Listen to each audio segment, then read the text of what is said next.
Assalamualaikum warahmatullahi wabarakatuh. Perkenalkan, nama saya Lisa Fitria, NPM 21100100318, kelas 1A non-rek Banjarmasin. Pada mata kuliah Organisasi dan Arsitektur Komputer. Komponen-komponen yang ada pada motherboard. Yang pertama, motherboard adalah papan sirkuit berupa PCB yang memiliki chip BIOS, jalur-jalur, dan konektor sebagai penghubung akses masing-masing perangkat yang biasa disebut MOBO. Motherboard. Fungsi dari motherboard adalah untuk menghubungkan seluruh komponen-komponen komputer. Slot prosesor. Slot prosesor adalah tempat peletakan prosesor pada motherboard.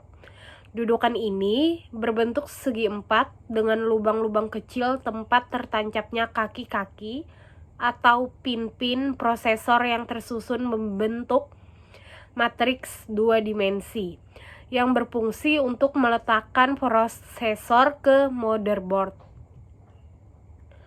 Konektor power pada motherboard atau ATX power. Konektor power pada motherboard ini adalah pin yang menyambungkan motherboard dengan power supply di casing sebuah komputer agar si motherboard menerima daya dari power supply. North brick. North brick adalah komponen-komponen yang menghubungkan prosesor CPU ke sistem memori dan graphics controller atau AGV dan PCI Express melalui bus berkecepatan tinggi dan ke south brick. Fungsi dari North brick sendiri yaitu menjembatani arus data di sekitar main memori prosesor, front side bus, dan AGP bus, juga mengatur kerja power management. Slot memori RAM berfungsi untuk memasang memory card atau RAM. Memori atau RAM ada beberapa jenis seperti SDRAM, DDR1, DDR2, DDR3, dan DDR4. Port SATA.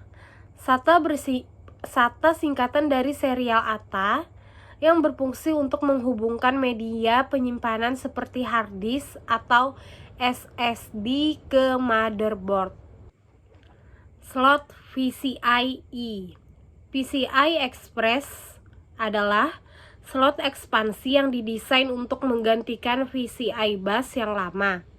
Banyak motherboard yang mengadopsi PCI Express karena PCI Express memiliki transfer data yang lebih cepat, terutama untuk keperluan grafis 3 dimensi. South brick. South brick adalah chip dalam arsitektur chipset logika inti pada bagian utara motherboard PC. Fungsi dari south brick adalah mengatur kerja perangkat semacam ID controller, PCI bus, ROM, BIOS, keyboard, mouse, USB, LAN, modem, dan fungsi input atau output lainnya. Power LED. Power LED adalah lampu menyala jika terdapat standby power di motherboard. LED ini bertindak sebagai reminder atau pengingat untuk mematikan sistem power sebelum menghidupkan atau mematikan komputer. Port PS atau 2 adalah konektor mini DIN 6 pin yang menghubungkan mouse ke komputer. Port paralel adalah menyambungkan komputer dengan printer, scanner, sampai dengan menghubungkan komputer dengan perangkat tambahan tertentu yang dirancang menggunakan koneksi port paralel. Port serial. Port serial adalah port asinkron yang ada pada komputer yang digunakan untuk menghubungkan perangkat serial ke komputer dan mampu mengirimkan sedikit demi sedikit. Port PGA, sebuah antarmuka analog pada kartu grafis yang umumnya digunakan untuk menghubungkan antara komputer dengan monitor. Port DVI adalah interface video display yang dikembangkan oleh Digital Display Working Group atau DDWG. Interface digital ini digunakan untuk menghubungkan sumber video seperti kartu grafis ke perangkat layar seperti monitor komputer. Port HDMI adalah interface yang berfungsi untuk menghubungkan display ke komputer. Port USB berfungsi untuk menghubungkan perangkat seperti mouse, keyboard, flash disk, printer, dan perangkat lainnya. Baterai CMOS yaitu digunakan oleh BIOS untuk tetap aktif meski tanpa aliran listrik. Port RJ45 berfungsi untuk menghubungkan atau mengkoneksikan internet pada komputer.